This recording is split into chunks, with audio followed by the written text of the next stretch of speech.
కాకినాడ కార్పొరేషన్లోని 19వ డివిజన్లో త్రాగునీరు లేక ప్రజలు తీవ్ర ఇబ్బందులు ఎదుర్కొంటున్నారు. గత 10 రోజుల నుండి 19వ డివిజన్లో త్రాగునీరు సరఫరా కాకపోవడంతో అధికారులు ప్రత్యామ్నాయ ఏర్పాటు చేయకపోవడంతో ఆ ప్రాంతంలో త్రాగునీటికి తీవ్ర ఎద్దడి ఏర్పడింది. కాకినాడ కార్పొరేషన్లోని 19వ డివిజన్ జగన్నాథపురం గోలీలపేట శివారు ప్రాంతంలో కార్పొరేషన్ ద్వారా నీటి సరఫరా లేకపోవడంతో ఆ ప్రాంత ప్రజలు త్రాగునీటి కోసం తీవ్ర ఇబ్బందులను పడవలసిన పరిస్థితి నెలకొంది. గత 10 రోజులుగా త్రాగేందుకు గుక్కడి నీరు లేకపోవడంతో మహిళలు ఆందోళనకు దిగారు. ఖాళీ బిందెలతో రోడ్డెక్కి నిరసన తెలిపారు. ట్యాంకర్ ద్వారా నీటి సరఫరా చేస్తున్న మనిషికి 2 బిందెలు మాత్రమే నీరు అందించడం చాలా దారుణమని అన్నారు. కనీస అవసరాలకు త్రాగునీరు ఉన్నప్పటికీ ఆ నీటిని కార్పొరేషన్ అధికారులు తమకు అందించలేకపోవడం పట్ల వారు తీవ్ర ఆగ్రహం వ్యక్తం చేస్తున్నారు. స్థానిక ప్రజాప్రతినిధుల తీరుపై కూడా వారు తీవ్రంగా మండిపడుతున్నారు. ఎన్నికల సమయంలోనే తాము గుర్తొస్తామంటూ వారు ప్రజాప్రతినిధులను నిలదీస్తున్నారు. ప్రతిరోజు ట్యాంకుల ద్వారా నీటి సరఫరాను తమకు అందించాలని వారు డిమాండ్ చేస్తున్నారు. చాలా ఇబ్బంది పడుతున్నామండి. కానీ ట్యాంక్ వస్తుంది కానీ 2 బిందెల కంటే ఎక్కువ ఇవ్వట్లేదు. ఆ 2 బిందెల నీళ్ళు ఎంతవరకు వస్తాయండి? పిల్లలతో ఉన్నాము, మాకు వాటర్ వదలాలండి. ఈ కార్లు వచ్చినా సరే నీళ్ళు 2 గంటలు ఎక్కువ ఇవ్వట్లేదండి. 4 పిల్లలతో ఉన్నానండి. 18 రోజులు పెట్టి ఇబ్బంది పడుతున్నానండి. ఎవరింటికి వెళ్ళినా ఎవరి కుళాయిలు రావట్లేదు. వచ్చినా ఒక బిందె ఇస్తున్నారండి. మాకు వాటర్ కావాలండి. చిన్న రామాలయం దగ్గరండి 12 రోజుల నుంచి నీళ్లు రావట్లేదండి.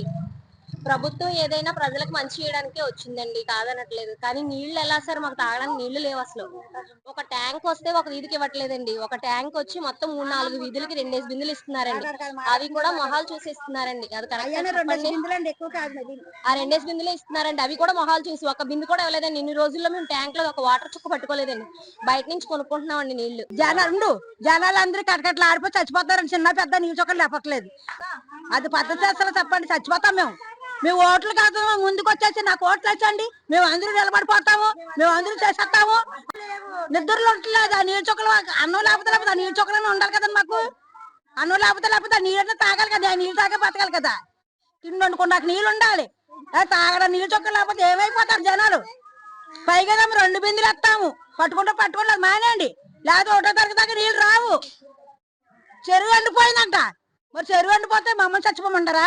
ఇక్కడ ఎత్తున్నారు. 2 బిందెల కన్నా ఎక్కువ ఇవ్వట్లేదు. ఒక్క బిందె అదైనా దొరికి కూడా దొరుకుతున్నాయి. మేము ఇన్ని సంవత్సరాలు పడాలంటే మేము పడలేవండి. ఓట్లు వేయించుకుంటప్పుడు బాగానే వేయించుకుంటున్నారు. ప్రజల కాడికి వచ్చేప్పటికి ఏదన్నది సాయం రావట్లేదు. మేము పడాలంటే ఇంకెలా పడతామండి? ఇలాగైతే మాకు సంస్థ తీరండి. మాకు ఏ సంస్థని పడతాం? కొన్ని నీళ్ళ కాడ వచ్చి ఒక ఈదికి ఇచ్చి చేసింది అన్నది బాగుంటది. ఏదైనా బాధ అది. రోజుల నుంచి నీళ్లు, ఈ ఉప్పు నీళ్లు వాడుకోవడానికంటే ఈ ఉప్పు నీళ్లు నిన్నే వేసారు. ఇది తలొక 50 రూపాయలు వేసుకొని అది ఓపెన్ చేసుకున్నాం నిన్న. వాసనతో వచ్చినా కూడా అయ్యే మోసుకెళ్తున్నాం మేము. ఎందుకు అసలు ఈ లైన్ కే ఆపవలసిన అవసరం ఏముంది?